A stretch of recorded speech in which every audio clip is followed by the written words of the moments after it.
ಕರುನಾಡಿಗೆ ನಮಸ್ಕಾರ. ನಾನು ನಿಮ್ಮ DGK ಸರ್, ಅಕ್ಕಲ್ಕೋಟ್, ಸೊಲ್ಲಾಪುರ ಜಿಲ್ಲೆ.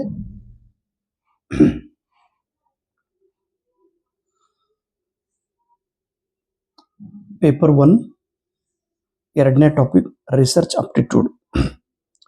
ನೆಕ್ಸ್ಟ್ ಮುಂದಿನ ವಾರ ನೆಟ್ ಎಕ್ಸಾಮ್ ಇದೆ. ಹೀಗಾಗಿ ಒಂದು ಫಾಸ್ಟ್ ರಿವಿಷನ್ ಮಾಡುವ ಉದ್ದೇಶದಿಂದ ಈ ಒಂದು ಚಿಕ್ಕ ವಿಡಿಯೋವನ್ನು ಮಾಡುತ್ತಿದ್ದೇನೆ. ದಯವಿಟ್ಟು ತಾವೆಲ್ಲರೂ ಈ ರಿವಿಷನ್ ವಿಡಿಯೋವನ್ನು ನೋಡಿ ಕಾನ್ಫಿಡೆನ್ಸನ್ನು ಹೆಚ್ಚಿಗೆ ಮಾಡಿಕೊಳ್ಳಬೇಕು. ಸಂಶೋಧನೆ ಅಭಿಯೋಗ್ಯತೆ, ರಿಸರ್ಚ್ ಅಭಿಯೋಗ್ಯತೆ. ರಿಸರ್ಚ್ ಎಂದರೆ ಸಂಶೋಧನೆ, ಆಪ್ಟಿಟ್ಯೂಡ್ ಎಂದರೆ ಅಭಿಯೋಗ್ಯತೆ, ಸಾಮರ್ಥ್ಯ. ರಿಸರ್ಚ್ ಈ ಶಬ್ದದ ಡೆಫಿನೇಷನ್ ನೋಡಿ, a detailed and careful study of something to find out more information about it. Detail ಅಂದರೆ ಕುಲಂಕುಷವಾಗಿ ಮತ್ತು ಕಾಳಜಿಪೂರ್ವಕ ಒಂದು ವಿಷಯದ ಬಗ್ಗೆ ಅಧ್ಯಯನ ಮಾಡಿ ಆ ವಿಷಯಕ್ಕೆ ಸಂಬಂಧಿಸಿದ ಹೊಸ ವಿಷಯವನ್ನು ಹೊರಗೆ ತೆಗೆಯುವ ಒಂದು ಪದ್ಧತಿಗೆ ಸಂಶೋಧನೆ ಎಂದು ಕರೆಯುತ್ತೇವೆ. ಈ ಮೊದಲನೆಯ ಪತ್ರಿಕೆಯ ಎರಡನೇ ಟಾಪಿಕ್ದಲ್ಲಿ ಫಸ್ಟ್ ಸಬ್ ಪಾಯಿಂಟ್ ಏನಿದೆ ಅಂದರೆ ರಿಸರ್ಚ್, ಇದರದ್ದು ಮೀನಿಂಗ್, ಟೈಪ್ಸ್ ಮತ್ತು ಕ್ಯಾರೆಕ್ಟರಿಸ್ಟಿಕ್, ಪಾಸಿಟಿವಿಸಮ್ ಮತ್ತು ಪೋಸ್ಟ್ ಪಾಸಿಟಿವಿಸಮ್ ಅಪ್ರೋಚ್ ಟು ರಿಸರ್ಚ್. ನೋಡಿ, ಕೈ ಮುಗಿದು ವಿನಂತಿ, ಈ ಚಾಪ್ಟರ್ ತುಂಬ ಸರಳವಾಗಿದೆ. ಇಲ್ಲಿ ಔಟ್ ಮಾರ್ಕ್ಸ್ ನಿಮಗೆ ಬರಲೇಬೇಕು. ಹೀಗಾಗಿ ಈ ಚಾಪ್ಟರನ್ನು ಕರೆಕ್ಟಾಗಿ ಅರ್ಥ ಮಾಡಿಕೊಂಡು ಓದಬೇಕು. ಈಗ ರಿಸರ್ಚ್ ಈ ಶಬ್ದದ ಅರ್ಥ ಸಂಶೋಧನೆ. ರಿಸರ್ಚ್ ಅನ್ನುವ ಪದ ಫ್ರೆಂಚ್ ಭಾಷೆಯ ರಿಸರ್ಚ್ ಎಂಬ ಶಬ್ದದಿಂದ ಉತ್ಪತ್ತಿಯಾಗಿದೆ. ರಿಸರ್ಚ್ ಎಂದರೆ ಟು ಸರ್ಚ್, ಹುಡುಕು ಅಥವಾ ಶೋಧಿಸು. ಅರಿಸ್ಟಾಟಲ್ ಇವರು ಪ್ರಪ್ರಥಮ ಬಾರಿಗೆ ಸೈಂಟಿಫಿಕ್ ರಿಸರ್ಚ್ ಅನ್ನ ಉಪಯೋಗ ಮಾಡಿದ್ದಾರೆ. ಪ್ರಶ್ನೆ ಹೀಗೆ ಕೇಳುತ್ತಾರೆ, ಯಾರು ಮೊದಲಿಗೆ ಸೈಂಟಿಫಿಕ್ ರಿಸರ್ಚ್ ಅನ್ನು ಉಪಯೋಗ ಮಾಡಿದವರು? ಅರಿಸ್ಟಾಟಲ್. ಈಗ ರಿಸರ್ಚ್ ಅನ್ನುವ ಪದ ಮೊಟ್ಟ ಮೊದಲಿಗೆ 1577 ಬಳಕೆ ಮಾಡಲಾಗಿದೆ. ರಿಸರ್ಚ್ ಪದವನ್ನು ಮೊದಲಿಗೆ ಯಾವ ವರ್ಷದಲ್ಲಿ ಬಳಕೆ ಮಾಡಲಾಯಿತು? 1577. ಇನ್ನು ಜಾನ್ ಕ್ರೆಸ್ವೆಲ್ ಅನ್ನುವ ವ್ಯಕ್ತಿ ಸಂಶೋಧನೆ ಬಗ್ಗೆ ಒಂದು ವ್ಯಾಖ್ಯಾನ ಹೇಳಿದ್ದಾರೆ. ಸಂಶೋಧನೆ ಅಂದರೆ ಒಂದು ಪ್ರಕ್ರಿಯೆ. ಒಂದು ಸಮಸ್ಯೆಯನ್ನು ಹಿಡಿದು ಆ ಸಮಸ್ಯೆಗೆ ಕುರಿತಂತ ಡಾಟಾಗಳನ್ನು ಕಲೆಕ್ಟ್ ಮಾಡಿ ಅದನ್ನು ಪ್ರಕ್ರಿಯೆ ಮಾಡಿ ಆ ಸಮಸ್ಯೆಗೆ ಪರಿಹಾರ ಹುಡುಕುವುದೇ ಸಂಶೋಧನೆ ಎಂದು ಕರೆದಿದ್ದಾರೆ. ಇಲ್ಲಿ ಜಾನ್ ಕ್ರೆಸ್ವೆಲ್ಲರ್ ಹೇಳಿದ ವಿಷಯನು, ಸಂಶೋಧನೆ ಅಂದರೆ ಇದು ಒಂದು ಪ್ರಕ್ರಿಯೆ, ಅದು ನಿರಂತರವಾಗಿ ನಡೆಯುವಂಥ ಒಂದು ಪ್ರಕ್ರಿಯೆ. ಥಾಮಸ್ ಕುನ್ ಅನ್ನೋ ವ್ಯಕ್ತಿ ಸಂಶೋಧನೆಗೆ ಇನ್ನೊಂದು ಪರ್ಯಾಯಿ ಶಬ್ದವನ್ನು ನೀಡಿದ್ದಾರೆ, ಪ್ಯಾರಾಡಿಗ್ಮ್. ಪ್ಯಾರಾಡಿಗ್ಮ್ ಅಂದರೆ ನಮ್ಮ ವಿಚಾರದಲ್ಲಿ ಒಮ್ಮೆಲೆ ಬದಲಾವಣೆ ಆಗೋದು. ನಾವು ಒಂದು ವಿಷಯಕ್ಕೆ ಸಂಬಂಧಪಟ್ಟಾಗ ಒಂದು ರೀತಿಯಲ್ಲಿ ವಿಚಾರ ಮಾಡುತ್ತಿರುತ್ತೇವೆ, ಅದರಲ್ಲಿ ಸಡನ್ಲಿ ನಮ್ಮ ವಿಚಾರನೇ ಚೇಂಜ್ ಆಗುತ್ತದೆ. ಪ್ಯಾರಾಡಿಗ್ಮ್, ಅದಕ್ಕೆ ಶಿಫ್ಟ್ ಅಂತೇಳಿ ಕರೀತಾರೆ. ಪ್ರಶ್ನೆ ಹೀಗೆ ಕೇಳ್ತಾರೆ, ಪ್ಯಾರಾಡಿಗ್ಮ ಈ ಕಾನ್ಸೆಪ್ಟ್ ಅನ್ನ ರಿಸರ್ಚ್ದಲ್ಲಿ ಬಳಕೆ ಮಾಡಿದ ಮೊದಲನೇ ವ್ಯಕ್ತಿ ಯಾರು? ಥಾಮಸ್ ಕುನ್. ಥಾಮಸ್ ಕುನ್ ಅವರು ರಿಸರ್ಚ್ಗೆ ಸಂಬಂಧಿಸಿದ ಯಾವ ಶಬ್ದವನ್ನು ಉಪಯೋಗ ಮಾಡಿದ್ರು? ಪ್ಯಾರಾಡಿಗ್ಮ. ಮ್ಯಾಕ್ಸ್ ವೆಬ್ಬರ್ ಇವರು ಸಂಶೋಧನೆಯಲ್ಲಿ ಇಂಟರ್ಪ್ರಿಟೇಟಿವ್ ಪ್ಯಾರಾಡಿಗ್ಮ ಈ ಪದವನ್ನು ಉಪಯೋಗ ಮಾಡಿದ್ದಾರೆ. ಇಂಟರ್ಪ್ರಿಟೇಟಿವ್ ಎಂದರೆ ಒಂದು ಶಬ್ದಕ್ಕೆ ಅನೇಕ ಅರ್ಥಗಳು, ಒಂದು ಶಬ್ದಕ್ಕೆ ಬೇರೆ ಬೇರೆ ಅರ್ಥ, ಮೀನಿಂಗ್. ನಾನೊಂದು ವಿಚಾರ ಮಾಡಿರ್ತೀನಿ, ಇನ್ನೊಬ್ಬ ಬೇರೆ ವಿಚಾರ, ಇನ್ನೊಬ್ರು ಬೇರೆ ವಿಚಾರ. ವಿಷಯ ಒಂದೇ ವಿಷಯಕ್ಕೆ ಒಂದೇ ಶಬ್ದಕ್ಕೆ ಬೇರೆ ಬೇರೆ ರೀತಿಯಲ್ಲಿ ಅರ್ಥ ಮಾಡಿಕೊಳ್ಳುವುದಕ್ಕೆ ನಾವು ಇಂಟರ್ಪ್ರಿಟೇಟಿವ್ ಎಂದು ಕರೀತೇವೆ. ಇನ್ನು ಇಂಟರ್ಪ್ರಿಟೇಟಿವ್ ಪ್ಯಾರಾಡಿಗ್ಮ ಈ ಕಾನ್ಸೆಪ್ಟ್ ಅನ್ನು ಹೇಳಿದವರು ಮ್ಯಾಕ್ಸ್ ವೆಬ್ಬರ್. ಪ್ಲೀಸ್ ನೆನ್ಪಿಟ್ರಿ. ಇನ್ನು ಸಂಶೋಧನೆಯಲ್ಲಿ ಪ್ರಮುಖವಾಗಿ ಇವು 4 ಪ್ರಕಾರಗಳು. ಒಂದು ಎಜುಕೇಶನಲ್ ರಿಸರ್ಚ್, ಶೈಕ್ಷಣಿಕ ಸಂಶೋಧನೆ. ಶೈಕ್ಷಣಿಕ ಕ್ಷೇತ್ರದಲ್ಲಿ ಮಾಡಿರುವ ಅಥವಾ ಮಾಡುತ್ತಿರುವ ಸಂಶೋಧನೆಗೆ ಶೈಕ್ಷಣಿಕ ಸಂಶೋಧನೆ ಎಂದು ಕರೆಯುತ್ತಾರೆ. ಶೈಕ್ಷಣಿಕ ಫೀಲ್ಡ್ದಲ್ಲಿ ಅನೇಕ ಹೊಸ ವಿಷಯಗಳು, ಹೊಸ ಸಮಸ್ಯೆಗಳು ಉದ್ಭವವಾಗುತ್ತವೆ. ಆ ಸಮಸ್ಯೆಗಳನ್ನು ಬಗೆಹರಿಸಿ ಹೊಸ ಉತ್ತರಗಳನ್ನು ಹುಡುಕುತ್ತಿದ್ದಾರೆ. ನೋಡ್ರಿ, ಇಲ್ಲಿ ತನಕ 10+2+3 ಈ ಒಂದು ಮೆಥಡ್ ಇತ್ತು. ಈಗ ಹೊಸ ಪದ್ಧತಿಯ ಪ್ರಕಾರ ಇದನ್ನು ರದ್ದು ಮಾಡಿ ಏನು ಮಾಡ್ಯಾರ್ರಿ NEP ಪ್ರಕಾರ 5+3+3+4 ಈ ರಚನೆಯನ್ನು ಮಾಡಿದ್ದಾರೆ. ಇದು ಒಂದು ಸಂಶೋಧನೆ ಮಾಡಿ ಈ ಪ್ರಕ್ರಿಯೆಯನ್ನ ಕಂಡು ಹಿಡಿದಿದ್ದಾರೆ. ಇನ್ನು ಫಂಡಮೆಂಟಲ್ ರಿಸರ್ಚ್ ಎಂದರೆ ಏನು? ಮೂಲ ತತ್ವಗಳ ಆಧಾರದಿಂದ ಮಾಡಿರುವ ಸಂಶೋಧನೆಗೆ ಫಂಡಮೆಂಟಲ್ ರಿಸರ್ಚ್ ಎಂದು ಕರೆಯುತ್ತಾರೆ. ಬೇಸಿಕ್ ಪ್ರಿನ್ಸಿಪಲ್ಸ್ಗಳ ಆಧಾರದ ಮೇಲೆ ಮಾಡಿರುವ ಒಂದು ಸಂಶೋಧನೆ. ನಿಮಗೆಲ್ಲರಿಗೂ ಗೊತ್ತಿದೆ, ಗುರುತ್ವಾಕರ್ಷಣೆ ಇದು ಮೂಲ ತತ್ವದ ಮೇಲೆ ಆಧರಿಸಿರುವ ಸಂಶೋಧನೆ. ಇನ್ನು ಅಪ್ಲೈ ಅಂದರೆ ಅನ್ವಯ ಮಾಡುವುದು. ಅಪ್ಲೈಡ್ ರಿಸರ್ಚ್ಗೆ ನಾವು ಫೀಲ್ಡ್ ರಿಸರ್ಚ್ ಎಂದು ಕೂಡ ಕರೆಯುತ್ತೇವೆ. ಒಂದು ಕ್ಷೇತ್ರದಲ್ಲಿರುವ ಸಮಸ್ಯೆಯನ್ನ ಕಂಡುಹಿಡಿದು ಆ ಸಮಸ್ಯೆಯನ್ನ ಬಗೆಹರಿಸುವುದು. ಆ ಒಂದು ಕ್ಷೇತ್ರದಲ್ಲಿರುವ ಸಮಸ್ಯೆಗಳನ್ನು ಬಗೆಹರಿಸುವ ಸಲುವಾಗಿ ಬೇಸಿಕ್ ಪ್ರಿನ್ಸಿಪಲ್ಗಳನ್ನು ಉಪಯೋಗ ಮಾಡಿ ಆ ಫೀಲ್ಡ್ದಲ್ಲಿರುವ ಸಮಸ್ಯೆಯನ್ನು ಬಗೆಹರಿಸೋದು. ಇದು ಲಾರ್ಜ್ ಸ್ಯಾಂಪಲ್ದ ಮೇಲೆ ಪ್ರಯೋಗ ಮಾಡಲಾಗುತ್ತದೆ. ಆಕ್ಷನ್ ರಿಸರ್ಚ್ ಅಂದರೆ ಒಂದು ಚಿಕ್ಕ ಸಮಸ್ಯೆಯನ್ನು ಚಿಕ್ಕ ಕ್ಷೇತ್ರದಲ್ಲಿ ಕಂಡು ಬಂದಾಗ ಅದನ್ನು ತಾತ್ಕಾಲಿಕವಾಗಿ ಇಮ್ಮಿಡಿಯೇಟ್ ಆಗಿ ಆ ಸಮಸ್ಯೆಯನ್ನು ಬಗೆಹರಿಸುವ ಸಂಶೋಧನೆಗೆ ಆಕ್ಷನ್ ರಿಸರ್ಚ್ ಎಂದು ಕರೆಯುತ್ತಾರೆ. Action research immediate problem solve ಮಾಡುವಂಥ ಕೆಪಾಸಿಟಿ ಆಕ್ಷನ್ ರಿಸರ್ಚ್ದಲ್ಲಿ ಇರುತ್ತದೆ. ಒಂದು ಮಗು ದಿನನಿತ್ಯ ಶಾಲೆಗೆ ಲೇಟ್ ಮಾಡಿ ಬರುತ್ತಿದ್ದರೆ ಏಕೆ ಅವನು ತಡ ಮಾಡಿ ಬರುತ್ತಿದ್ದಾನೆ ಅನ್ನುವ ಒಂದು ಸಮಸ್ಯೆಯನ್ನು ಕಂಡು ಹಿಡಿದು ಅದಕ್ಕೆ ಪರಿಹಾರ ನೀಡುವುದು.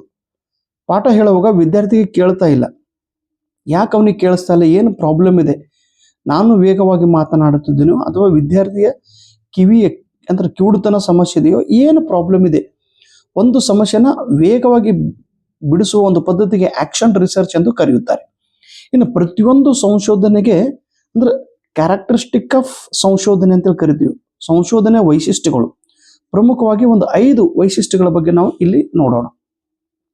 ಸೈಂಟಿಫಿಕ್ ಪ್ರೊಸೆಸ್, ಸಂಶೋಧನೆಯು ವೈಜ್ಞಾನಿಕ ಆಧಾರದ ಮೇಲೆ ಇದ್ದರೆ ಅದಕ್ಕೆ ಸಂಶೋಧನೆ ಎಂದು ಕರೆಯುತ್ತಾರೆ. ಇಲ್ಲಿ ರೀಸನ್, ಕಾರಣ ಮತ್ತು ಅದರ ಪರಿಣಾಮ ಇದು ವೈಜ್ಞಾನಿಕವಾಗಿರಬೇಕು. ಸಂಶೋಧನೆ ಈ ಪ್ರಕ್ರಿಯೆ ವೈಜ್ಞಾನಿಕ ಆಧಾರದ ಮೇಲೆ ಆಧಾರಿತವಾಗಿರಬೇಕು. ಈಗ ಒಂದೊಂದ್ಸಲ ಏನಾಗ್ತದೆ, ಹೊಟ್ಟೆ ಬಾನೆ ಆಗ್ತದೆ, ಹೊಟ್ಟೆ ತ್ರಾಸ ಆಗ್ತದೆ, ನಾವು ನಿಂಬೆಕಾಯಿ ಸೋಡಾ ಕುಡಿದು ಹೋದಂತರ ಹೊಟ್ಟೆ ಕಡಿಮೆ ಆಗ್ತದೆ.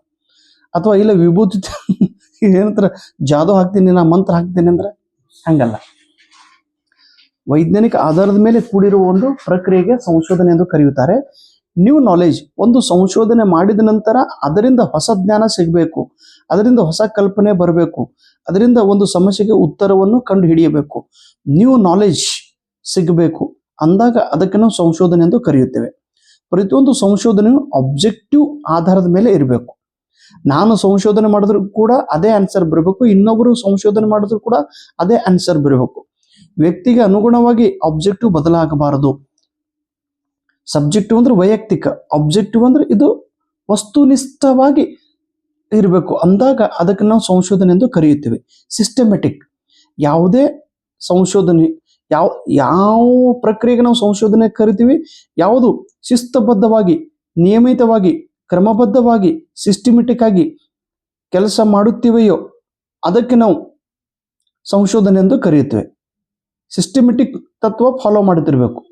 ಆಮೇಲೆ ಕ್ರಿಟಿಕಲ್, ಭಿನ್ನ ಭಿನ್ನ ರೀತಿಯಲ್ಲಿ ವಿಚಾರ ಮಾಡಿ ಅದರಿಂದ ಆನ್ಸರನ್ನು ಕಂಡು ಹಿಡಿಯಬೇಕು. ಅದಕ್ಕೆ ನಾವು ಕ್ರಿಟಿಕಲ್ ಅನಾಲಿಸಿಸ್ ಅಂತ ಕರಿತೀವಿ. ಕ್ರಿಟಿಕಲ್ ಅನಾಲಿಸಿಸ್ ಪ್ರತಿಯೊಂದು ರಿಸರ್ಚ್ದಲ್ಲಿ ಇರಲೇಬೇಕು. ಇನ್ನು ಪಾಸಿಟಿವಿಸಮ್ ಮತ್ತು ಪೋಸ್ಟ್ ಪಾಸಿಟಿವಿಸಮ್. ಪಾಸಿಟಿವಿಸಮ್ ಎಂದರೆ ಸಕಾರಾತ್ಮಕ, ಪೋಸ್ಟ್ ಪಾಸಿಟಿವಿಸಮ್ ಅಂದರೆ ಸಕಾರಾತ್ಮಕದ ಮುಂದಿನ ಭಾಗ. ಇದು ಸಾಕಷ್ಟು ಸಲ ಪ್ರಶ್ನೆ ಕೇಳ್ತಾರೆ ನೋಡ್ರಿ. ಇನ್ನು ಪಾಸಿಟಿವಿಸಮ್, ಸಂಶೋಧನೆ ಮಾಡುವಾಗ ಸಂಶೋಧಕನ ಆಟಿಟ್ಯೂಡು ಪಾಸಿಟಿವ್ ಆಗಿರಬೇಕು, ಸಕಾರಾತ್ಮಕವಾಗಿರಬೇಕು. ಈ ಪಾಸಿಟಿವಿಸಮ್ ದೃಷ್ಟಿಕೋನವನ್ನು ಹೇಳಿದಂಥ ವ್ಯಕ್ತಿ ಆಗಸ್ಟ್ ಕಾಂಟೆ ಇವರು, ದಯವಿಟ್ಟು ನೆನ್ಪಿಟ್ರಿ ಇವ್ರ ಹೆಸರ. ಇನ್ನು ಪಾಸಿಟಿವಿಸಮ್ ಅಪ್ರೋಚ್ ಯಾವಾಗಲೂ ಕೂಡ ಅನುಭವದ ಆಧಾರದ ಮೇಲೆ ಇದು ಜ್ಞಾನವನ್ನು ರಚನೆ ಮಾಡುತ್ತದೆ. ಜ್ಞಾನ ಸಿಗಬೇಕಾದ್ರೆ ಅದು ಒಂದು ಅನುಭವದ ಆಧಾರದ ಮೇಲಿಂದ ಅವರು ಸಂಶೋಧನೆ ಮಾಡುತ್ತಾರೆ. ಪಾಸಿಟಿವಿಸಮ್ ಅಪ್ರೋಚದಲ್ಲಿ ಕ್ವಾಂಟಿಟೇಟಿವ್ ಅಂದ್ರೆ ಸಂಖ್ಯಾತ್ಮಕ ಮೇಲೆ ಇವರು ಒತ್ತು ನೀಡಿದ್ದಾರೆ. ಇಲ್ಲಿ ಆಬ್ಜೆಕ್ಟಿವ್ ಈ ತತ್ವವನ್ನು ಪಾಸಿಟಿವಿಸಮ್ದಲ್ಲಿ ಬಳಸಿದ್ದಾರೆ.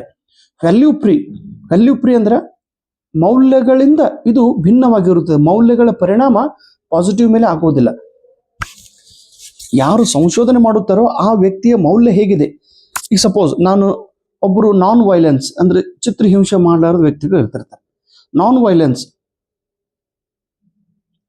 ಅಥವಾ ಒಬ್ರು ಖರೆ ಮಾತಾಡೋ ಒಬ್ಬರು ಪ್ರಾಮಾಣಿಕ ಇರ್ತಾರೆ.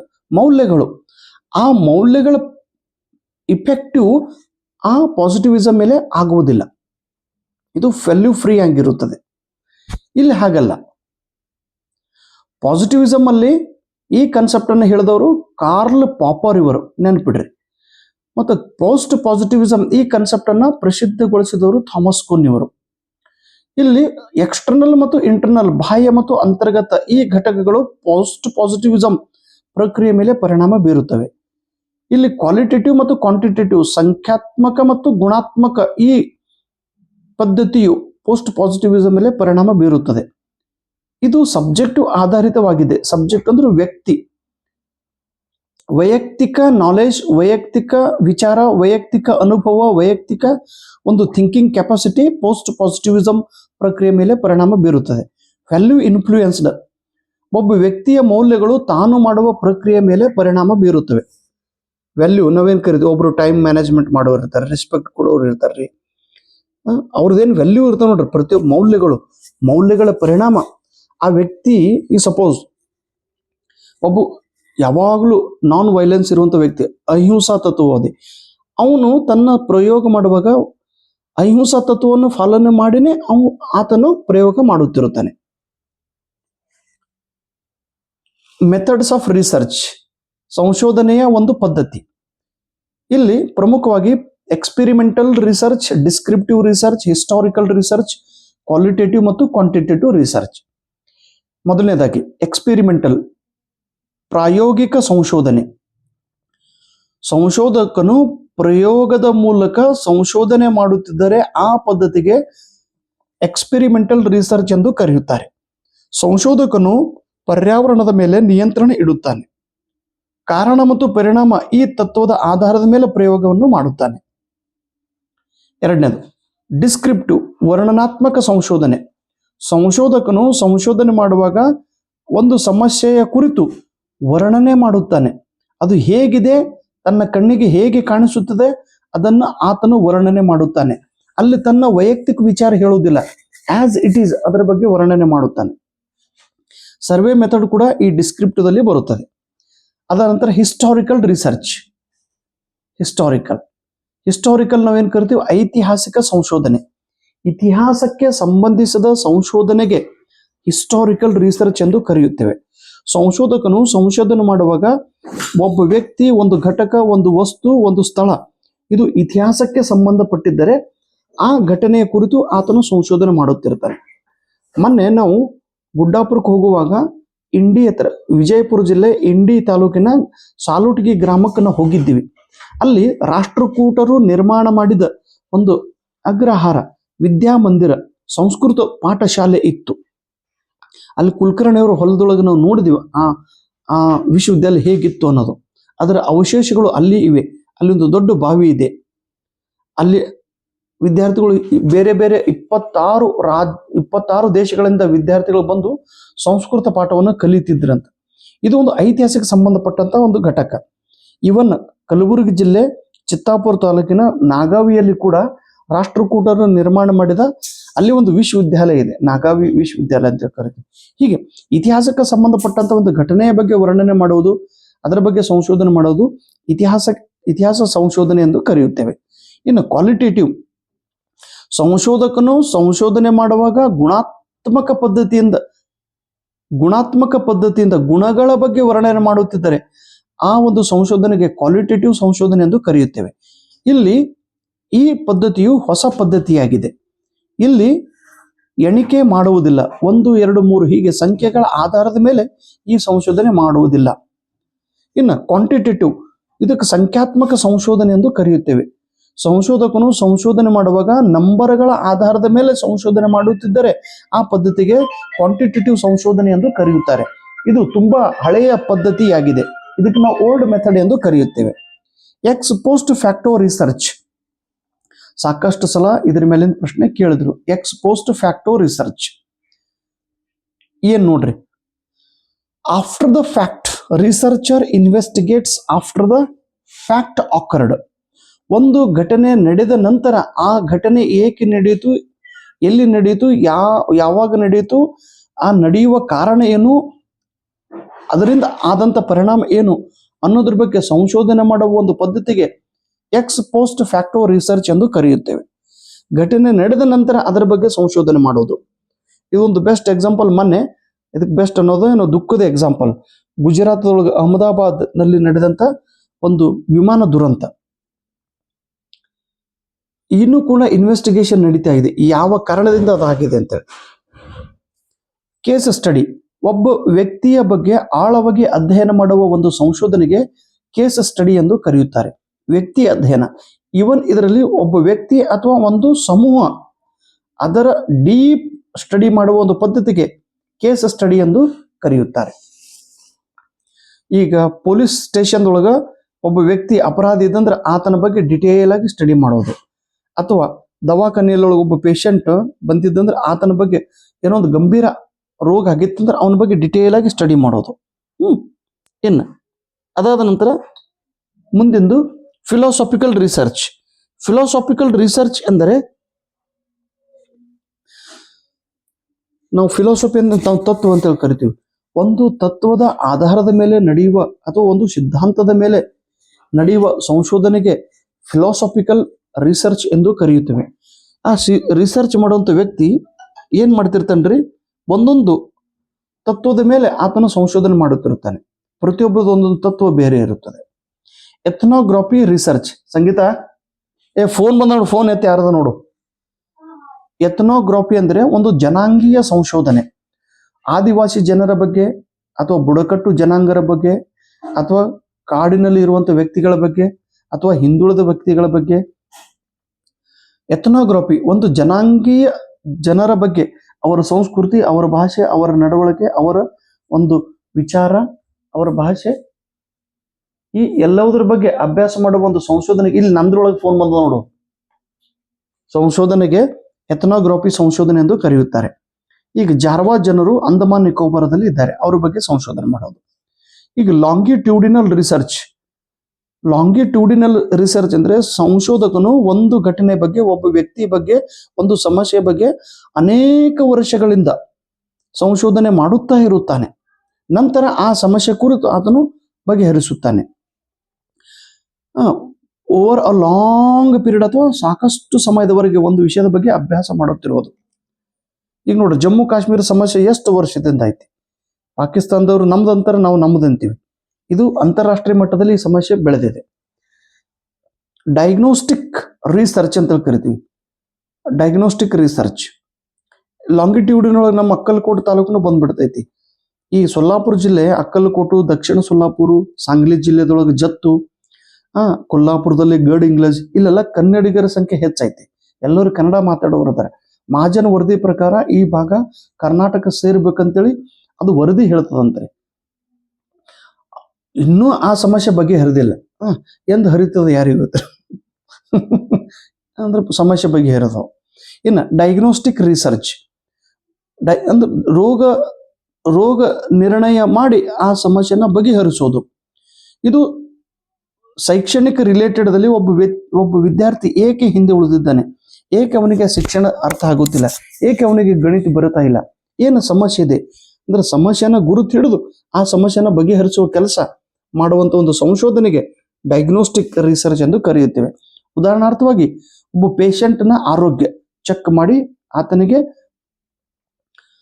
ಒಂದು ಟ್ರೀಟ್ಮೆಂಟ್ ಕೊಡುವ ವ್ಯವಸ್ಥೆ ಈ ಸಂಶೋಧನೆಯಲ್ಲಿ ನಡೆಯುತ್ತದೆ. ಉದಾಹರಣಾರ್ಥವಾಗಿ ಇವರು ಹೇಳಿದ್ರು. CCR cross culture research.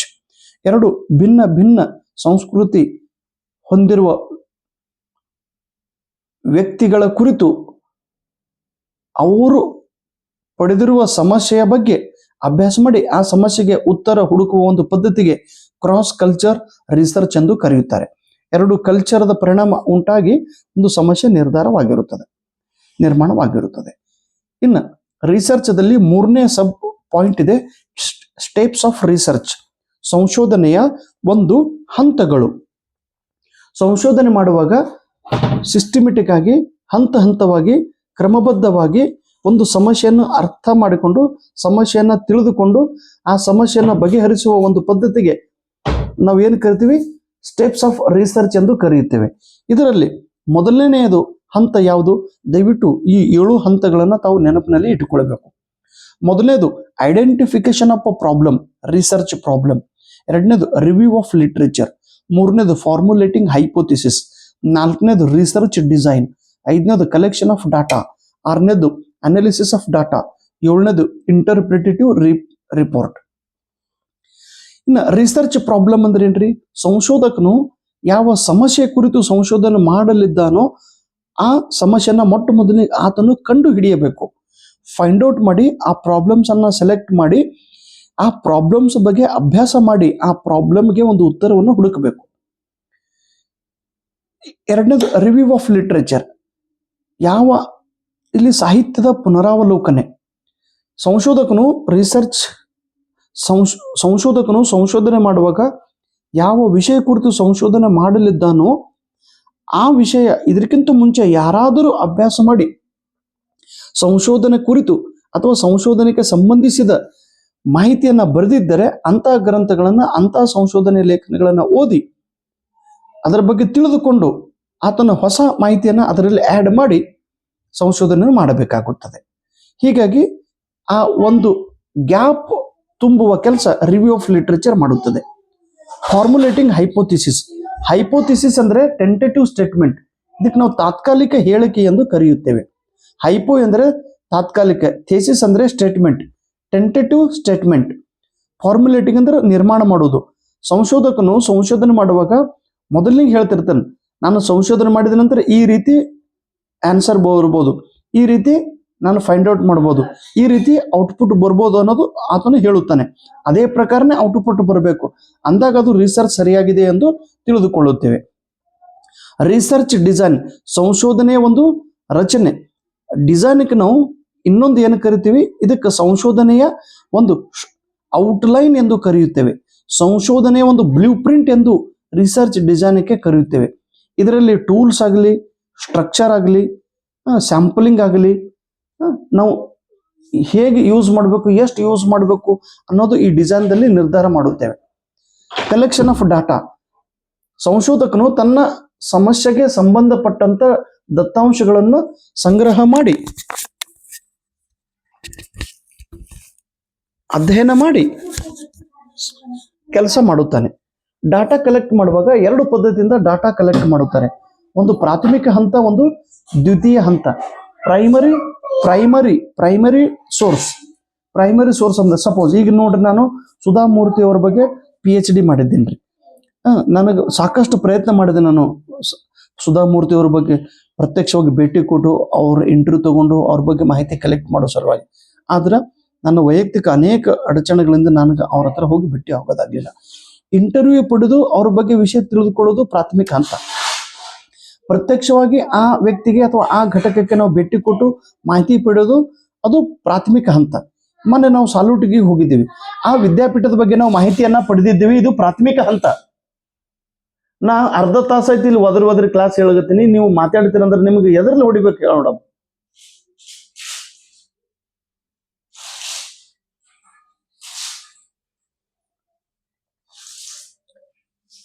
Secondary data ಎಂದರೆ ಪ್ರಾಥಮಿಕ ಹಂತದ ಮೇಲೆ ಅವಲಂಬಿಸಿರುವ ಒಂದು ಡಾಟಾಕ್ಕೆ ನಾವು ಸೆಕೆಂಡರಿ ಡಾಟಾ ಅಂತೇಳಿ ಕರಿತೀವಿ. ಆಲ್ರೆಡಿ ಪ್ರಾಥಮಿಕ ಘಟಕದ ಮಾಹಿತಿಯನ್ನು ಪಡೆದುಕೊಂಡು ಅವರು ಲೇಖನವನ್ನು ಬರೆದಿರ್ತಾರೆ. ಅಂತ ಲೇಖನಗಳನ್ನು ಓದಿ ನಾವು ವಿಷಯವನ್ನು ತಿಳ್ಕೊಳ್ಳೋದಕ್ಕೆ ನಾವು ಸೆಕೆಂಡರಿ ಡಾಟಾ ಅಂತೇಳಿ ಕರಿತೀವಿ. ಅನಾಲಿಸಿಸ್ ಆಫ್ ಡಾಟಾ, ಸಂಗ್ರಹ ಮಾಡಿದ ಡಾಟಾವನ್ನ ವಿಶ್ಲೇಷಣೆ ಮಾಡಿ ವಿಷಯ ಬಗ್ಗೆ ಬರೆಯುವುದಕ್ಕೆ ಅನಾಲಿಸಿಸ್ ಡಾಟಾ ಎಂದು ಕರೆಯುತ್ತಾರೆ. ಕೊನೆಗೆ ಇಂಟರ್ಪ್ರಿಟೇಟಿವ್, ಒಂದು ಸಮಸ್ಯೆ ಕುರಿತು ವಿವಿಧ ಅರ್ಥಗಳನ್ನ ಉತ್ತರಗಳನ್ನ ಹೇಳೋದು. ಆ ನಂತರ ರಿಪೋರ್ಟ್ ರೈಟಿಂಗ್ ಮಾಡೋದು. ಇದು ರಿಸರ್ಚ್ದ ಒಂದು ಸ್ಟೆಪ್ಸ್ಗಳಾಗಿವೆ. ರಿಸರ್ಚ್ ಪ್ರಪೋಸಲ್, ಯಾವ ವ್ಯಕ್ತಿ ಸಂಶೋಧನೆ ಮಾಡುವಾಗ ಆ ಸಂಶೋಧನೆ ಕುರಿತು ಸ್ವಲ್ಪ ಮಾಹಿತಿ ಬರೆದು ಕಮಿಟಿ ಎದುರಿಗೆ ಇಟ್ಟು ಆ ಕಮಿಟಿಯಿಂದ ಮಾನ್ಯತೆಯನ್ನು ಪಡೆಯಬೇಕಾಗುತ್ತದೆ. ಪ್ರಪೋಸಲ್ ನೋಡ್ರಿ, ನಾನು ಈ ರೀತಿ ಕೆಲಸ ಮಾಡೋದಿದ್ದೀನಿ. ಈಗ ಸಪೋಸ್ ನಾನು ಸುಧಾಮೂರ್ತಿಯವ್ರ ಬಗ್ಗೆ ರಿಸರ್ಚ್ ಮಾಡುವಾಗ ಮೊದಲಿಗೆ ಪ್ರಪೋಸಲ್ ನಾನು ನಮ್ಮ ಸೊಲ್ಲಾಪುರ ಯೂನಿವರ್ಸಿಟಿಗೆ ಕೊಟ್ಟಿದ್ದೆ.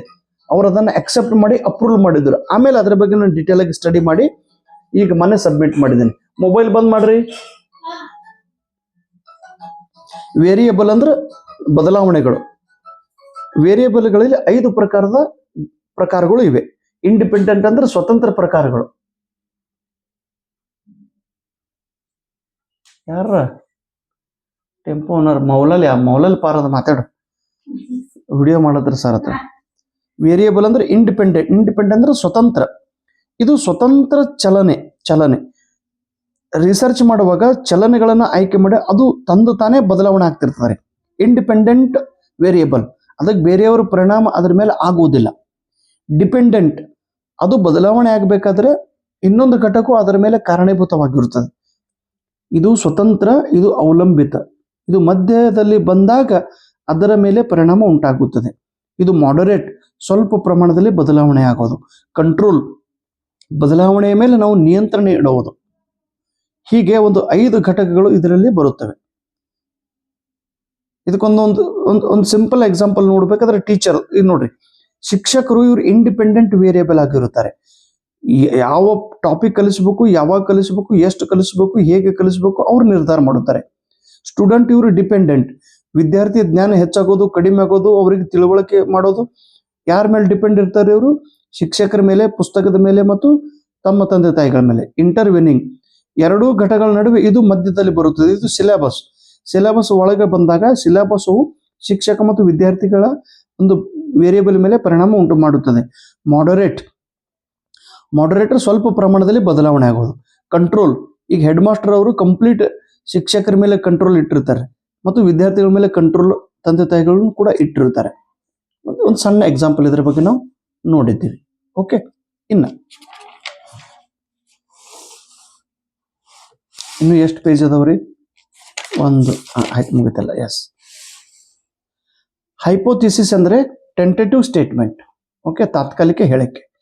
ನಲ್ ಹೈಪೋಥಿಸಿಸ್ ಅಂದ್ರೆ 0 ಡಿಫರೆನ್ಸ್, ಶೂನ್ಯ ವ್ಯತ್ಯಾಸ. ರಿಸರ್ಚ್ ಡಿಸೈನ್ ನಾವು ರಿಸರ್ಚ್ ಔಟ್ಲೈನ್ಸ್ ಅಥವಾ ರಿಸರ್ಚ್ ದ ಬ್ಲೂ ಪ್ರಿಂಟ್ ಎಂದು ಕರೆಯುತ್ತೇವೆ. ಪಾಪ್ಯುಲೇಷನ್ ಅಂದ್ರೆ ಜನಸಂಖ್ಯೆ. ಇಲ್ಲಿ ಪಾಪ್ಯುಲೇಷನ್ ಅಂದ್ರೆ ಜಗತ್ತು, ಪಾಪ್ಯುಲೇಷನ್ ಅಂದ್ರೆ ಯೂನಿವರ್ಸ್. ಓಕೆ, ಇನ್ನು ಯೂನಿವರ್ಸ್ ಅಂದ್ರೆ ಏನು? ಸೆಟ್ ಆಫ್ ಆಬ್ಜೆಕ್ಟಿವ್, ಕೆಲವು ವಸ್ತುಗಳ ಒಂದು ಗುಂಪಿಗೆ ಯೂನಿವರ್ಸ್ ಎಂದು ಕರೆಯುತ್ತೇವೆ. ಸ್ಯಾಂಪ್ಲಿಂಗ್ ಫ್ರೇಮ್, ನಾವು ರಿಸರ್ಚ್ ಮಾಡಬೇಕು, ಒಂದು ಸ್ಯಾಂಪಲ್ ಅನ್ನು ಆಯ್ಕೆ ಮಾಡಬೇಕಾಗುತ್ತದೆ.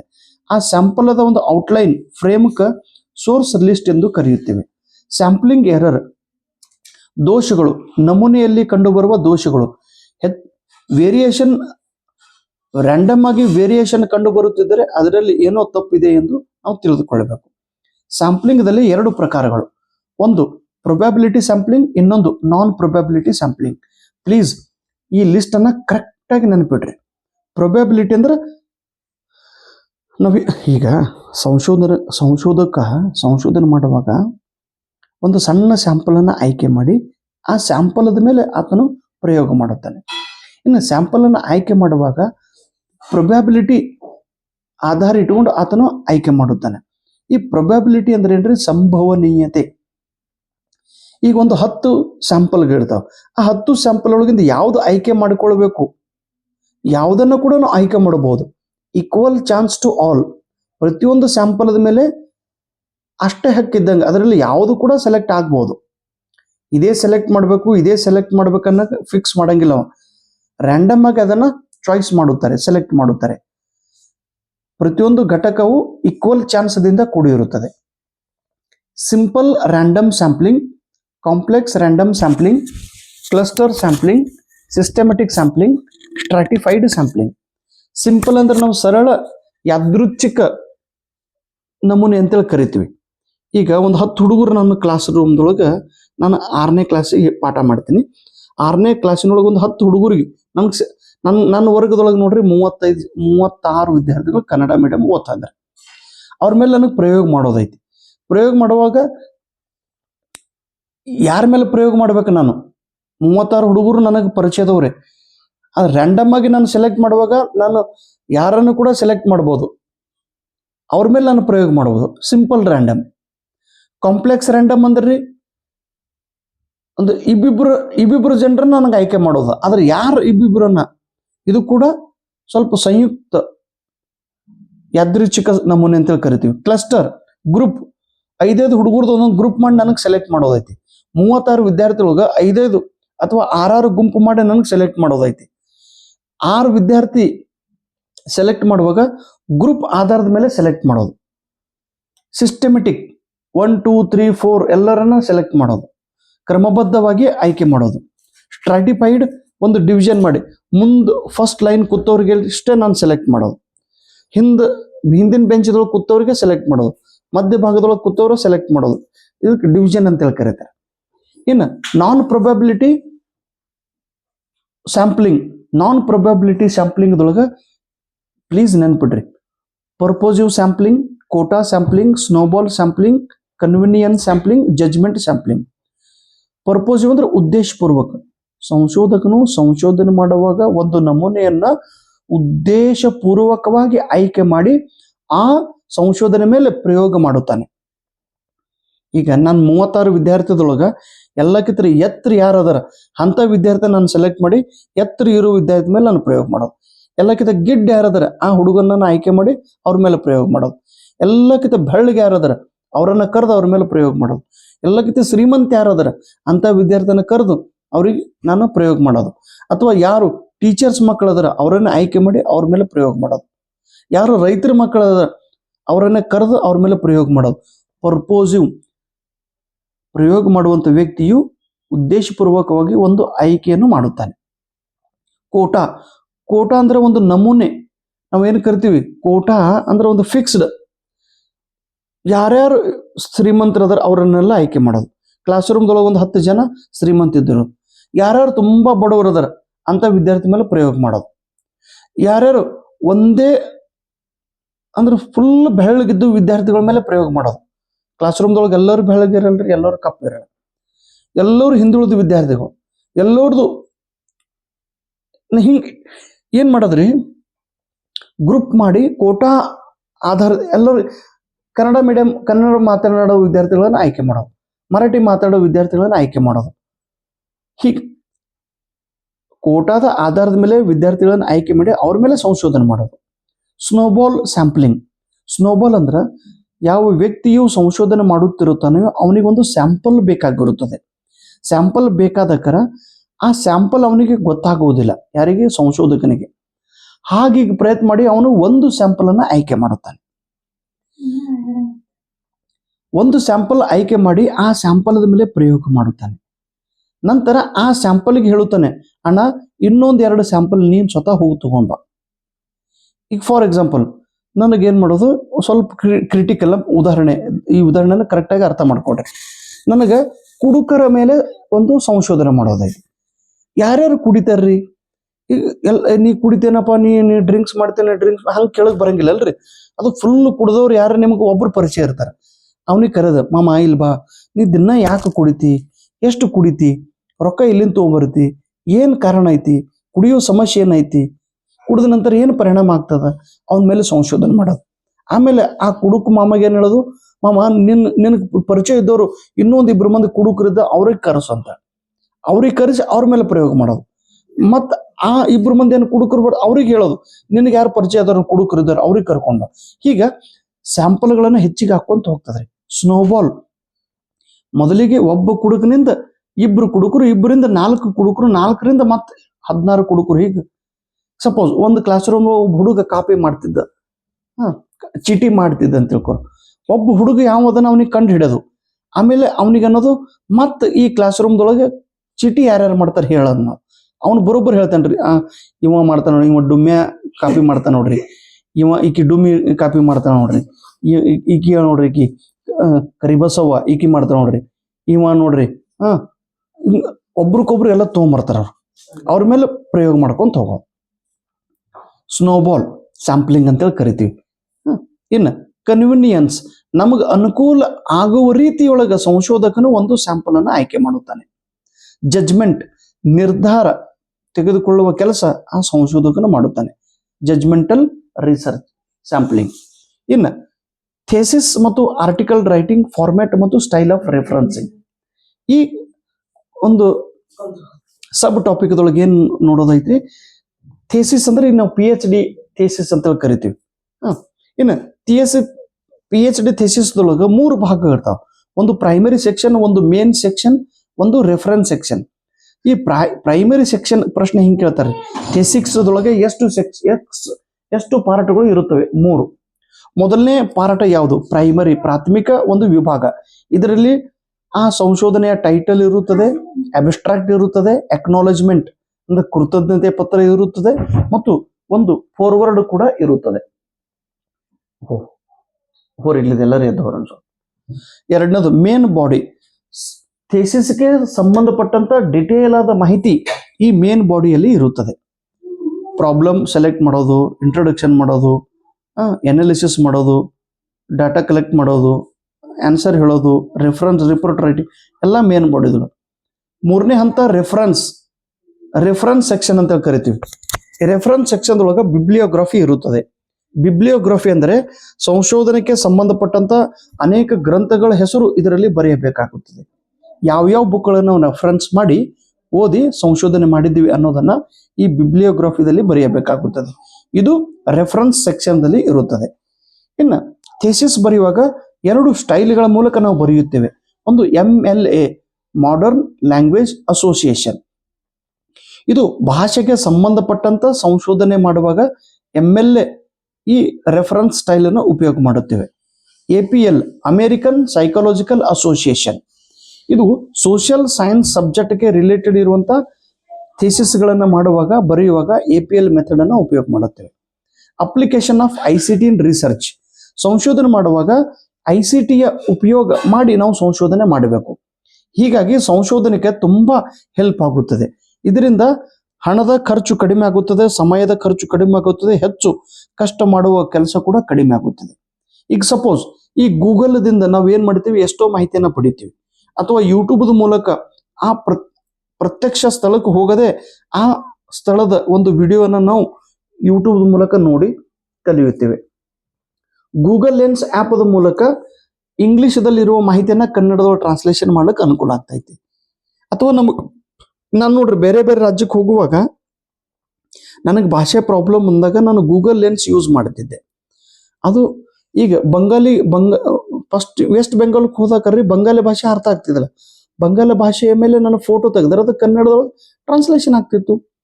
ಹೀಗೆ ಸಂಶೋಧನೆ ಮಾಡುವಂಥ ವ್ಯಕ್ತಿಯು ICTಯ ಉಪಯೋಗ ಮಾಡಿ, ಇಂಟರ್ನೆಟ್ ಅದ ಬಳಕೆ ಮಾಡಿ, ಚಾಟ್ GPT ಅಥವಾ ಗೂಗಲ್ ಲೆನ್ಸ್ ಅಥವಾ ಯೂಟ್ಯೂಬ್, ಇಂಟರ್ನೆಟ್, ವಿಕಿಪೀಡಿಯಾ, ಈ ಜರ್ನಲ್, ಈ ಸೋರ್ಸು, ಈ ಬುಕ್ಕು, ಸ್ವಯಂ ಪ್ರಭಾ, ಎಷ್ಟೋ ಅನುಕೂಲ ಅದಾವ್ರಿ. ಅದನ್ನು ಉಪಯೋಗ ಮಾಡೋದು. ಆನ್ಲೈನ್ ಜರ್ನಲ್ ಹೀಗೆ ಉಪಯೋಗ ಮಾಡಿ ನಾವು ಸಂಶೋಧನೆಯನ್ನು ಮಾಡಬೇಕಾಗುತ್ತದೆ. ರಿಸರ್ಚ್ ಎಥಿಕ್ಸ್ ಇದು ಕೊನೆಯ ಹಂತ. ಈ ರಿಸರ್ಚ್ ಎಥಿಕ್ಸ್ ಅಂದ್ರೆ ಏನ್ರಿ? ಸಂಶೋಧನೆ ಮಾಡುವಂತ ವ್ಯಕ್ತಿಯು ಒಂದು ಮೌಲ್ಯಗಳನ್ನ ಇಟ್ಟುಕೊಂಡು ಸಂಶೋಧನೆ ಮಾಡಬೇಕಾಗುತ್ತದೆ. ನೀತಿ ನಿಯಮಗಳನ್ನ ಅನುಕರಣೆ ಮಾಡಿ ಸಂಶೋಧನೆ ಮಾಡಬೇಕಾಗುತ್ತದೆ. ಮೊದಲನೇದು ಆನೆಸ್ಟಿ. ಆತ ತುಂಬಾ ಪ್ರಾಮಾಣಿಕನಾಗಿರಬೇಕು. ಸಂಶೋಧನೆ ಮಾಡುವಂತ ವ್ಯಕ್ತಿ ಪ್ರಾಮಾಣಿಕದಿಂದ ಸಂಶೋಧನೆ ಮಾಡಬೇಕು. ಏನಿದೆ ಅದನ್ನೇ ಹೇಳಬೇಕು. ಸುಳ್ಳು ಮಾಹಿತಿಯನ್ನ ಹೇಳಬಾರದು. ಸುಳ್ಳು ಮಾಹಿತಿ ಹೇಳಿದ್ರೆ ಏನಾಗ್ತದ್ರಿ, ಆ ಸಂಶೋಧನೆಗೆ ಬೆಲೆ ಬರುವುದಿಲ್ಲ. ಎಲ್ಲ ಸುಳ್ಳು ಮಾಹಿತಿ ಕೊಟ್ಟನ್ ಬಿಡ್ರಿ ಅಂತೇಳಿ. ಆಬ್ಜೆಕ್ಟಿವಿಟಿ, ವಸ್ತುನಿಷ್ಠತೆಯಿಂದ ಕೂಡಿರಬೇಕು. ಸಂಶೋಧನೆ ಮಾಡುವಾಗ ಬಂದಂತ ಉತ್ತರವು ನಾನು ಫೈಂಡ್ ಔಟ್ ಮಾಡಿದ್ರು ಅದೇ ಆನ್ಸರ್ ಬರಬೇಕು, ಇನ್ನೊಬ್ರು ಫೈಂಡ್ ಔಟ್ ಮಾಡಿದ್ರು ಕೂಡ ಅದೇ ಆನ್ಸರ್ ಬರಬೇಕು. ವಸ್ತುನಿಷ್ಠದಿಂದ ಕೂಡಿರಬೇಕು.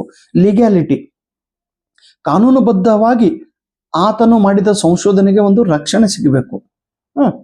ಕೇರ್ಫುಲ್, ತುಂಬಾ ಕಾಳಜಿಪೂರ್ವಕ ಸಂಶೋಧನೆ ಮಾಡ್ತಿರ್ಬೇಕು. ಸುಮ್ಮನೆ ಬೇಕು ಬೇಡ ಅನ್ನೋ ಪದ್ಧತಿಯಿಂದ ಸಂಶೋಧನೆ ಮಾಡಬಾರದು. ಕಾನ್ಫಿಡೆನ್ಸಿಯಾಲಿಟಿ, ಕೆಲವೊಂದು ವಿಷಯವನ್ನ ತುಂಬಾ ಆತನು ಗುಪ್ತದಿಂದ ಇಡಬೇಕಾಗುತ್ತದೆ. ಕೆಲವೊಂದು ತುಂಬಾ ಸೆನ್ಸಿಟಿವ್ ವಿಷಯಗಳು ಇರ್ತವ್ರೆ. ಅಂತ ಸೆನ್ಸಿಟಿವ್ ವಿಷಯಗಳ ಬಗ್ಗೆ ಸಂಶೋಧನೆ ಮಾಡಿದಾಗ ಯಾವ ವ್ಯಕ್ತಿ, ಈಗ ಸಪೋಸ್ ಒಬ್ಬ ವ್ಯಕ್ತಿ ಏಡ್ಸ್ ಆಗ್ಯದ್ರಿ, ಏಡ್ಸ್ ರೋಗ ಯಾರಿಗಾಯ್ತು ಯಾವಾಗಾಯ್ತು ಅನ್ನೋದು ನಾವು ಡಾಟಾ ಕೊಡ್ಬೋದು. ಆದ್ರೆ ವ್ಯಕ್ತಿ ಹೆಸರು ಹೇಳಕ್ ಬರಂಗಿಲ್ರಿ. ಅದನ್ರಿ ನಮ್ಮ ಅಕ್ಕಲ್ ಕುಡ್ದಾಗ ಅದನ್ರಿ, ಈ ಶಿವಪುರಿ ಏರಿಯಾದೊಳಗೆ ಇರ್ತಾನ್ರಿ, ದಿನ ಕುಡಿತನ್ರಿ, ಏಡ್ಸ್ ಆಗ್ಯದ್ರಿ, ಇವ್ನ ಹೆಸರು ಇದೂರಿ, ಇವ್ನ ಮೊಬೈಲ್ ನಂಬರ್ ಇದೂರಿ, ಹಂಗಂದ್ರೆ ಏನಾಗ್ತದ್ರಿ, ಆ ಮನುಷ್ಯನ ಕಿಮ್ಮತ್ ಕಡಿಮೆ ಆಗ್ತದೆ. ಹಂಗ್ ಮಾಡೋದಿರಲ್ರಿ. ವ್ಯಕ್ತಿ ಹೆಸರು ಹೇಳಬಾರ್ದು, ಕಾನ್ಫಿಡೆನ್ಸ್ ಅಲ್ಲಿ ಇಡ್ಬೇಕಾಗ್ತದೆ. ರೆಸ್ಪೆಕ್ಟ್, ಅದರಲ್ಲಿ ಭಾಗವಹಿಸಿದ ವ್ಯಕ್ತಿಯ ಬಗ್ಗೆ ನಾವು ಗೌರವ ಕೊಡಬೇಕು. ಪಾರ್ಟಿಸಿಪೆಂಟ್ ಬಗ್ಗೆ ಗೌರವ ಕೊಟ್ಟು ನಾವು ಸಂಶೋಧನೆಯನ್ನ ಮಾಡಬೇಕು. ಈ ರೀತಿ ನಾವು ಸಂಶೋಧನೆಯ ಎಥಿಕ್ಸ್ ಅನ್ನ ನಾವು ನೋಡಿದ್ದೇವೆ. ಆಮೇಲೆ ವರ್ಕ್ಶಾಪ್ ಎಂದರೆ ಏನು? ವರ್ಕ್ಶಾಪ್ ಅಂದ್ರೆ ಸಪೋಸ್ ಒಂದು 10 ಜನ ಕೂಡಿ ಒಂದು ಸ್ಥಳದೊಳಗ ಕೂಡಿರುತ್ತಾರೆ, ಒಂದು ವಿಷಯದ ಬಗ್ಗೆ ಅವರು ಚರ್ಚೆ ಮಾಡುತ್ತಾರೆ, ಅವರು ಕೃತಿ ಆಧಾರಿತವಾಗಿ ವಿಷಯವನ್ನ ತಿಳಿದುಕೊಳ್ಳುತ್ತಾರೆ. ಇದಕ್ಕೆ ನಾವು ವರ್ಕ್ಶಾಪ್, ವರ್ಕ್ ಅಂದ್ರೆ ಕೃತಿ, ಶಾಪ್ ಅಂದ್ರೆ ಒಂದು ಸ್ಥಳ. ಕಾನ್ಫರೆನ್ಸ್, ಇದಕ್ಕೆ ಸಮ್ಮೇಳನ ಅಂತ ಕರಿತೀವಿ. ಈಗ ಕನ್ನಡ ಸಾಹಿತ್ಯ ಸಮ್ಮೇಳನ ಒಂದು ವಿಷಯದ ಬಗ್ಗೆ ಒಂದು 3 ರಿಂದ 4 ದಿವಸದವರೆಗೆ ಒಂದು ವಿಷಯದ ಬಗ್ಗೆ ಚರ್ಚೆ ಮಾಡಿ ಆ ವಿಷಯದ ಒಂದು ಮುಂದಿನ ಹಂತಗಳ ಬಗ್ಗೆ, ಮುಂದಿನ ಬೆಳವಣಿಗೆಗಳ ಬಗ್ಗೆ ಕೂಡ ಚರ್ಚೆ ಮಾಡಲಾಗುತ್ತದೆ. ಸೆಮಿನಾರ್ ಅಂದ್ರೆ ನಾವು ಏನು ಕರಿತೀವಿ, ಒಂದೊಂದು ವಿಶ್ವವಿದ್ಯಾಲಯದೊಳಗೆ ಒಂದು ಸಬ್ಜೆಕ್ಟ್ಗೆ ರಿಲೇಟೆಡ್ ಇರುವಂತಹ ವಿದ್ಯಾರ್ಥಿಗಳು ಅಲ್ಲಿ ಸೇರಿರುತ್ತಾರೆ. ಒಬ್ಬ ಎಕ್ಸ್ಪರ್ಟ್ ಬಂದು ಆ ಸಬ್ಜೆಕ್ಟ್ ಕುರಿತು ಮಾಹಿತಿಯನ್ನು ಹೇಳುತ್ತಾನೆ. ವಿದ್ಯಾರ್ಥಿಗಳು ಕೂಡ ಕೆಲವೊಬ್ರು ತಮ್ಮ ಪೇಪರ್ ಅನ್ನ ಪ್ರೆಸೆಂಟೇಷನ್ ಮಾಡುತ್ತಾರೆ. ರಿಸರ್ಚ್ ಪೇಪರ್ ಮತ್ತು ರಿಸರ್ಚ್ ಆರ್ಟಿಕಲ್, ಇದರಲ್ಲಿ ಇರುವ ವ್ಯತ್ಯಾಸ ನೋಡ್ರಿ. ರಿಸರ್ಚ್ ಪೇಪರ್ ಅಂದ್ರೆ ಯಾವ ವ್ಯಕ್ತಿಯು ಅಂದ್ರೆ ಯಾವ ಸಂಶೋಧಕನು ಸಂಶೋಧನೆ ಮಾಡಿರುತ್ತಾನೆಯೋ ತಾನು ಮಾಡಿದ ಸಂಶೋಧನೆ ಬಗ್ಗೆ ಲೇಖನ ಬರೆಯುವುದಕ್ಕೆ ಸಂಶೋಧನಾ ಲೇಖನ ಎಂದು ಕರೆಯುತ್ತಾರೆ. ಪ್ರತ್ಯಕ್ಷವಾಗಿ ಆತನು ಸಂಶೋಧನೆ ಮಾಡಿ ಅದರ ಬಗ್ಗೆ ಬರೆದಿರುತ್ತಾನೆ. ರಿಸರ್ಚ್ ಆರ್ಟಿಕಲ್ ಯಾವ ವ್ಯಕ್ತಿ ನೋಡ್ರಿ, ರಿಸರ್ಚ್ ಆರ್ಟಿಕಲ್ ಅಂದ್ರೆ ಆಲ್ರೆಡಿ ರಫ್ ಡಾಟಾಗಳನ್ನ ಸಂಗ್ರಹ ಮಾಡಿ ಆ ರಫ್ ಡಾಟಾಗಳ ಮೇಲೆ ಲೇಖನ ಬರೆಯುವ ಒಂದು ಪದ್ಧತಿಗೆ ರಿಸರ್ಚ್ ಆರ್ಟಿಕಲ್ ಎಂದು ಕರೆಯುತ್ತಾರೆ. ರಿಸರ್ಚ್ ಆರ್ಟಿಕಲ್ದಲ್ಲಿ ಇದು ಒರಿಜಿನಲ್ ಸ್ವಂತ ಅನುಭವದಿಂದ ಇದು ಇನ್ನೊಬ್ಬರ ಆಧಾರದ ಇಟ್ಟುಕೊಂಡು ನಾವು ಆರ್ಟಿಕಲ್ ಅನ್ನ ಬರೆಯುತ್ತೇವೆ. ಈ ರೀತಿ ನಾನು ನಿಮ್ಗೆ ಒಂದು ಓವರ್ಲುಕ್ ಅಂತ ಕರಿತೀವಿ. ಇದಕ್ಕೆ ತುಂಬಾ ಫಾಸ್ಟ್ ಆಗಿ ಈ ಕಾನ್ಸೆಪ್ಟ್ ಅನ್ನು ಹೇಳಿದ್ದೇನೆ. ದಯವಿಟ್ಟು ತಾವೆಲ್ಲರೂ ಇದನ್ನ ಅರ್ಥ ಮಾಡಿಕೊಂಡು ಓದಬೇಕು. ಇದು ನಮ್ಮ ಯೂಟ್ಯೂಬ್ ಚಾನಲ್ ಏನದ್ರಿ, 1 2 3 ಪೇಜ್, 1 2 3 ಇಷ್ಟು ಓದಿರ್ತಮ್ಮ. ಇದಕ್ಕೆ ರಿವಿಷನ್ ಅಂತ ಕರೀತಾರೆ. ಓಕೆ, ಈ ರಿವಿಷನ್ ನೀವು ಓದಿದ್ರೆ ಕರೆಕ್ಟ್ ಆಗಿ ಅರ್ಥ ಆಗೋದು. ಇದು ನನ್ನ ಬುಕ್. ಓಕೆ, ಬುಕ್ದೊಳಗೆಲ್ಲ ಡಿಟೇಲ್ ಆಗಿ ಬರ್ದಿದ್ದಿರ್ತದೆ. ಮೊದಲಿಗೆ ಡಿಟೇಲ್ ಆಗಿ ಓದ್ಕೋಬೇಕಾಗ್ತದ. ಡಿಟೇಲ್ ಆಗಿ ಓದಿದ ಮೇಲೆ ಈ ರಿವಿಷನ್ ಮಾಡ್ಬೇಕಾಗ್ತದೆ. ಇದ್ರೊಳಗೆಲ್ಲ ಬರ್ದಿದ್ದೈತ್ರಿ ಡಿಟೇಲ್ ಆಗಿ. ರಿಸರ್ಚ್ ಅಂದ್ರೆ ಏನು ಎಲ್ಲ ಕರೆಕ್ಟ್ ಆಗಿ ಬರ್ದಿರ್ತೀನಿ. ಈ ರೀತಿ ಓದಿದ್ರೇ ರಿಸಲ್ಟ್ ಬರೋದು. ನೋಡ್ರಿ, ಇಷ್ಟು ಪೇಜ್ ಅದ, 4 ರಿಂದ 5 ಪೇಜ್ ಪುಸ್ತಕದೊಳಗೆ. ಇದನ್ನೇ ಶಾರ್ಟ್ ಮಾಡಿ ನಿಮ್ಗೆ ರಿವಿಷನ್ ಮಾಡಿಕೊಟ್ಟಿನ್ರಿ ನಾನು. ನೋಡ್ರಿ, ಆಮೇಲೆ ಇವು 1-2 ಬುಕ್ ಅದಾವ್ರಿ. ಈ ಕ್ವಶನ್ ಬ್ಯಾಂಕ್ ಅದಾವ. ಈ ಕ್ವಶನ್ ಬ್ಯಾಂಕ್ ಕೂಡ ನಾನು ನಿಮಗೆ ರೆಫರ್ ಮಾಡಂತ ಹೇಳಿದ್ದಾರೆ. ಕೆಲವರು ಫುಲ್ ನಂಬಿಕೆ ಇಟ್ಟು ಬುಕ್ ಅನ್ನು ತಗೊಂಡು ರೆಫರ್ ಮಾಡ್ತಾ ಇದ್ದಾರೆ. ಅವ್ರಿಗೆ 100% ರಿಸಲ್ಟ್ ಬರಲೇಬೇಕು, ಬರ್ತೈತಿ. ಇನ್ನು ಕೆಲವರು ನೋಡೋಣ ಸರ್ ಆಮೇಲೆ ನೋಡೋಣ ಅಂತ ಇರ್ತಾರೆ. ನಿಮ್ಮ ಆರ್ಥಿಕ ಪರಿಸ್ಥಿತಿ ಪ್ರಕಾರ ನೀವು ಅದನ್ನ ಕೊಂಡುಕೊಳ್ಬಹುದು. ನಿಜವಾಗಿಯೂ ನಿಮ್ಮ ಹತ್ರ ದುಡ್ಡು ಇರಲಿಲ್ಲ ಅಂದ್ರೆ ನೋ ಪ್ರಾಬ್ಲಮ್. ದುಡ್ಡು ಇದ್ರೂ ಇರ್ಲಿ ಬಿಡ್ರಿ ಸರ್, ನಾವು ವಿಡಿಯೋನೇ ನೋಡ್ತೀವಿ, ನಾವು ಲೈಬ್ರರಿ ಕೂತು ಓದ್ತೀವಿ ಅನ್ನೋರು ನಿಮ್ಮ ಪ್ರಕಾರಪ್ಪ. ತಗೋ ಅಂದ್ರೆ ತಗೊಳಂಗಿಲ್ಲ, ಬ್ಯಾಡ್ ಅಂದ್ರೆ ಬಿಡಂಗಿಲ್ಲ. ಯಾರಿಗೆ ಇಂಟ್ರೆಸ್ಟ್ ಇರ್ತಾವ ಅವ್ರು ತಗೊಂಡೇ ತಗೋತಿರ್ತಾರೆ. ಆಮೇಲೆ ನಾನು ಎಷ್ಟೋ ಇದೆಲ್ಲ ಇಂಗ್ಲೀಷ್ದೊಳಗೆ ಇರ್ತಾವ್ರಿ ಕ್ವಶನ್ಸ್ಗಳು. ಅರ್ಥ ಆಗಲಿಲ್ಲ ಕನ್ನಡದೊಳಗೆ ಟ್ರಾನ್ಸ್ಲೇಷನ್ ಮಾಡಿ ಇದನ್ನ ಓದ್ಕೋಬೇಕು.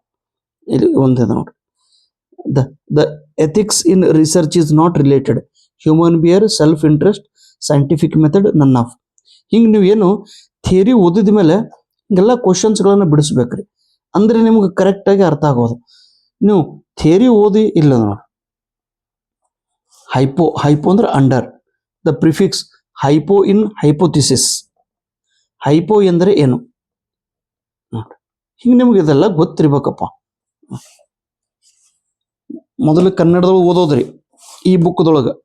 ಆಮೇಲೆ ಇದು ವ್ಯಾಲ್ಯೂಮ್ ನಂಬರ್ 1, ಆಮೇಲೆ ಇದು ವ್ಯಾಲ್ಯೂಮ್ ನಂಬರ್ 2. ಇದ್ರೊಳಗೂ ಕೂಡ ಕ್ವಶನ್ ಅದಾವ್ರಿ. ಕ್ವಶನ್ ಇದೆಲ್ಲ ನೆಟ್ಟಿಗೆ ಬಹಳ ಹೆಲ್ಪ್ ಆಗ್ತದಮ್ಮ. ಇದ್ರೊಳಗೆಲ್ಲ ಬರೆದಿದ್ದೈತ್ರಿ, ಇದೆಲ್ಲ ನೋಡ್ಕೋಬೇಕು. ಅಪ್ಲೈಡ್ ರಿಸರ್ಚ್ ಅಂದ್ರೇನು, ಇಂಗ್ಲೀಷ್ ತಿಳಂಗಿಲ್ಲ ಅಲ್ರಿ ಸರ್, ಕನ್ನಡದಾಗ ಟ್ರಾನ್ಸ್ಲೇಷನ್ ಮಾಡ್ಕೊಂಡು ಓದಬೇಕಪ್ಪ ನೋಡ್ರಿ.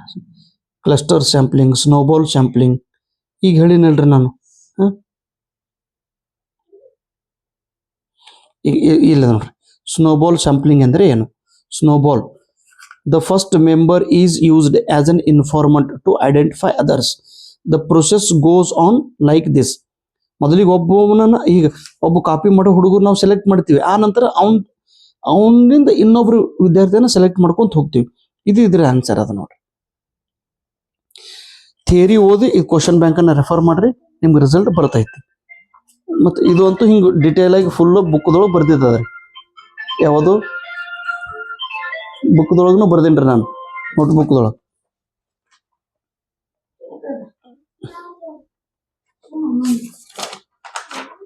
ನನ್ನ ಬುಕ್ ಅದ. ಇಂಪ್ಯಾಕ್ಟ್ ಫ್ಯಾಕ್ಟರ್ ಎಂದ್ರೇನು, ಪ್ಲೇಗಿಯರಿಸಮ್ ಅಂತ ಕೇಳ್ತಾರೆ. ಇಂಪ್ಯಾಕ್ಟ್ ಫ್ಯಾಕ್ಟರ್ ಅಂದ್ರೇನು, ಪ್ಲೇಗಿಯರಿಸಮ್ ಅಂದ್ರೇನು, ಇನ್ನೊಬ್ಬ ಕೃತಿ ಚೌರ್ಯ ಅಂತ ಕರಿತೀವಿ. ಇನ್ನೊಬ್ಬರ ಕೃತಿಯನ್ನ ಕದ್ದು ನಾವು ಪ್ರಕಟಣೆ ಮಾಡುವ ಒಂದು ಪದ್ಧತಿಗೆ ಪ್ಲೇಗಿಯರಿಸಮ್ ಎಂದು ಕರೆಯುತ್ತಾರೆ. ಇದು ತುಂಬಾ ತಪ್ಪು. ಕೆಲವೊಬ್ರು ಕಳ್ಳರು ಇನ್ನೊಬ್ಬರ ಸಂಶೋಧನೆ ಲೇಖನವನ್ನು ಕದ್ದು ಪ್ರಕಟ ಮಾಡುತ್ತಿರುತ್ತಾರೆ. ಅಂತ ಪ್ಲೇಗಿಯರಿಸಮ್ ಚೆಕ್ ಮಾಡುವಂತ ಅನೇಕ ಸಾಫ್ಟ್ವೇರ್ಗಳು ಇವೆ. ಆ ಸಾಫ್ಟ್ವೇರ್ಗಳ ಹೆಸರುಗಳನ್ನು ನಿಮಗೆ ಪರೀಕ್ಷೆದೊಳಗೆ ಪ್ರಶ್ನೆ ಕೇಳುತ್ತಾರೆ. ಅದರ ಬಗ್ಗೆ ಕೂಡ ತಾವೆಲ್ಲರೂ ಗಮನದಲ್ಲಿ ಇಟ್ಟುಕೊಳ್ಳಬೇಕು.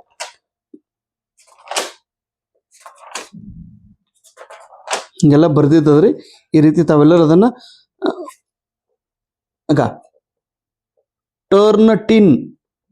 ಟರ್ನಿಟಿನ್ ಪ್ಲೇಗಿಯರಿಸಮ್ ಕಂಡು ಹಿಡಿಯುವ ಒಂದು ಸಾಫ್ಟ್ವೇರ್. ಗ್ರಾಮರ್ಲಿ, ಕಾಪಿ ಲೀಕ್ಸ್, ಟರ್ನಿಕ್, ಉರ್ಕುಂಡ್ ಇವೆಲ್ಲವೂ ಕೂಡ ಪ್ಲೇಗಿಯರಿಸಮ್ ಕಂಡು ಹಿಡಿಯುವ ಸಾಫ್ಟ್ವೇರ್ಗಳಾಗಿವೆ ನೋಡ್ರಿ. ಇದ್ರ ಬಗ್ಗೆ ಬರ್ದೀನಿ ನಾನು. ಇದನ್ನೆಲ್ಲ ನೀವು ಓದ್ಕೋಬೇಕು ತಮ್ಮ. ಪ್ಲೇಗಿಯರಿಸಮ್ ಎಂದ್ರೇನು ಸರ್, ಬುಕ್ ಇದೇ ಕೂಡ್ರಲ್ರಿ ಸರ್ ಅನ್ಬೇಡ್ರಿ, ಇದನ್ನೇ ನೋಡಿ ನಾನು ಬುಕ್ ಬರ್ದಿದ್ದೈತಿ. ಹಿಂಗಾಗಿ ದಯವಿಟ್ಟು ಬುಕ್ ಅನ್ನ ಓದ್ರಿ ಪ್ಲೀಸ್. Thank you. ನಿಮ್ಗೆಲ್ಲರಿಗೂ ಪ್ರೀತಿಯ ಹೃದಯಪೂರ್ವಕ ಧನ್ಯವಾದಗಳು. ನಮಸ್ಕಾರ.